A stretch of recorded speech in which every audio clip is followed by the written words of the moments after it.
प्यारे बच्चों, कक्षा 11 बायोलॉजी। आज हम आप लोगों को कोशिका चैप्टर का सब टॉपिक राइबोसोम कंप्लीट कर दे रहे हैं। नेक्स्ट वीडियो में आप लोगों के सामने हम राइबोसोम की संयोजन और वियोजन को प्रस्तुत किया और आज राइबोसोम के संयोजन और वियोजन के पश्चात इसका कार्य भी आता है कि राइबोसोम का कार्य क्या होता है, इनका निर्माण कैसे होता है, किस प्रकार हुआ है। और इस टॉपिक के कुछ ऐसे हम महत्वपूर्ण प्रश्नों को आज आप लोगों के लिए सॉल्व करने के लिए हम देंगे, जिसे आप लोग सॉल्व करिए और यदि प्रश्नों का उत्तर नहीं मिलता है तो हमें इस पर कमेंट करके बताइएगा। हम सारे प्रश्नों का उत्तर भी जो है प्रेषित करेंगे। तो राइबोसोम, इसकी संरचना, इसकी वियोजन और संयोजन, सारी क्रियाएं ये हम आपके सामने प्रस्तुत कर चुके हैं और ये भी बताए हैं कि राइबोसोम का संयोजन और वियोजन किस पर निर्भर करता है। तो राइबोसोम का संयोजन और वियोजन की क्रियाएं जो होती हैं विशेष रूप से ये मैग्नीशियम आयनों की सांद्रता पर निर्भर करती है और मैग्नीशियम आयनों की सांद्रता जब अधिक होती है तो इनकी संयोजन की क्रियाएं पूर्ण रूप से होती हैं और जब मैग्नीशियम आयनों की सांद्रता कम हो जाती है तो इस स्थिति में क्या होता है, राइबोसोम का वियोजन होता है और ये सांद्रता 0.001 मोल होती है। इस मोल पर या इस सांद्रता पर राइबोसोम के संयोजन की प्रक्रिया पूर्ण रूप से कंप्लीट होती है। तो इन क्रियाओं के पश्चात आज हम इनकी कार्य की चर्चा कर रहे हैं। राइबोसोम का कार्य क्या है, किस प्रकार से ये हमारे दैनिक जीवन में आवश्यक हैं, हमारे शरीर के अंदर इनकी क्या क्रियाएं होती हैं, किस प्रकार से क्रियाओं का संपन्न रूप इनमें उपस्थित होता है। ये सारी प्रक्रियाएं जो होती हैं ये इनके कार्यों पर डिपेंड करती हैं। तो फर्स्ट नंबर इनका कार्य है, राइबोसोम प्रोटीन कारखाने के रूप में कार्य करता है। कहने का मतलब है कि राइबोसोम जो होता है, राइबोसोम प्रोटीन कारखाने के रूप में कार्य करता है।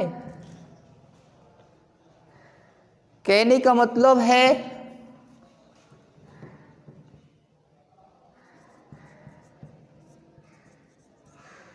राइबोसोम एक ऐसा कारखाना है जिसके माध्यम से प्रोटीन निर्माण का कार्य संपन्न होता है। कहने का मतलब कि प्रोटीन संश्लेषण का कार्य जो होता है कोशिका के अंदर, ये विशेष रूप से ये भाग की क्रिया जो संपन्न होती है राइबोसोम के माध्यम से होती है। इस प्रोटीन के निर्माण के लिए ये क्या है, एक कारखाने की भांति कार्य करता है, एक उद्योग की भांति कार्य करता है। दूसरा नंबर है, यह लाल रुधिराणुओं में हीमोग्लोबिन प्रोटीन का संश्लेषण करता है। सेकंड नंबर में ये बताया गया कि यह लाल रुधिराणुओं का मतलब है आरबीसी, लाल रुधिराणुओं यानी आरबीसी, इसके लिए क्या करता है, हीमोग्लोबिन का प्रोटीन संश्लेषण यानी इसके लिए हीमोग्लोबिन प्रोटीन संश्लेषण का कार्य करती है। आरबीसी के निर्माण के लिए यानी आरबीसी के माध्यम से जो हीमोग्लोबिन है इसमें भी इसका जो है प्रोटीन का निर्माण होने में भी राइबोसोम की अहम भूमिका होती है। थर्ड नंबर, राइबोसोम पर अमीनो अम्ल परस्पर क्रिया करके पेप्टाइड बंधों से जुड़कर राइबोसोम पर अमीनो अम्ल परस्पर क्रिया करके पेप्टाइड बंधों द्वारा जुड़कर पॉलीपेप्टाइड श्रृंखलाओं का निर्माण करते। कहने का मतलब यहाँ पर जो भी अमीनो अम्ल है ये सारी प्रक्रियाएं जो संयोजन की होती है, इस संयोजन की प्रक्रिया में ये राइबोसोम क्या करते हैं, पेप्टाइड बंधों के माध्यम से बन करके यानी इन बंधों से जुड़ करके पॉलीपेप्टाइड श्रृंखलाओं का निर्माण भी करते। कहने का मतलब पॉलीपेप्टाइड श्रृंखलाओं का निर्माण भी राइबोसोम के माध्यम से होता है और ये पॉलीपेप्टाइड श्रृंखलाएं जो होती हैं कंटिन्यूस सतत जो होता है राइबोसोम के संश्लेषण द्वारा ही संपन्न होती हैं। 4 नंबर कह रहे हैं कि प्रोटीन संश्लेषण में mRNA, tRNA सक्रिय रूप से भाग लेते हैं। आपने सुना है कि आरएनए जो होते हैं, आरएनए के टाइप्स हैं, भाग हैं। इसमें आरएनए क्या है, 3 प्रकार के बताए गए। एक होता है rRNA, दूसरा होता है mRNA और तीसरा होता है tRNA। तो इस प्रक्रिया में अगर ये पूछा जाए कि प्रोटीन संश्लेषण क्रिया में कौन से आरएनए की अहम भूमिका होती है, तो प्रोटीन संश्लेषण की क्रिया में या इस प्रोटीन के निर्माण में mRNA और tRNA इनकी जो है सक्रिय भूमिका होती है, अर्थात ये सक्रिय रूप से प्रोटीन संश्लेषण की क्रिया को संपन्न करते हैं। 5वां नंबर है और लास्ट है, इसमें ये बताया गया कि राइबोसोम के पास प्रोटीन संश्लेषण के लिए बीकर व कारक होते हैं। कहने का मतलब ये है राइबोसोम एक ऐसा कोशिकांग है, सेल ऑर्गन्स है, जिसके पश्चात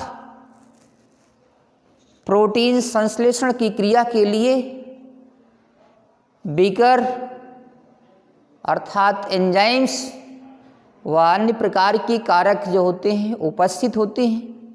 इससे एंजाइमों और कारकों के लिए किसी अन्य कोशिकांगों पर निर्भर होना नहीं पड़ता है।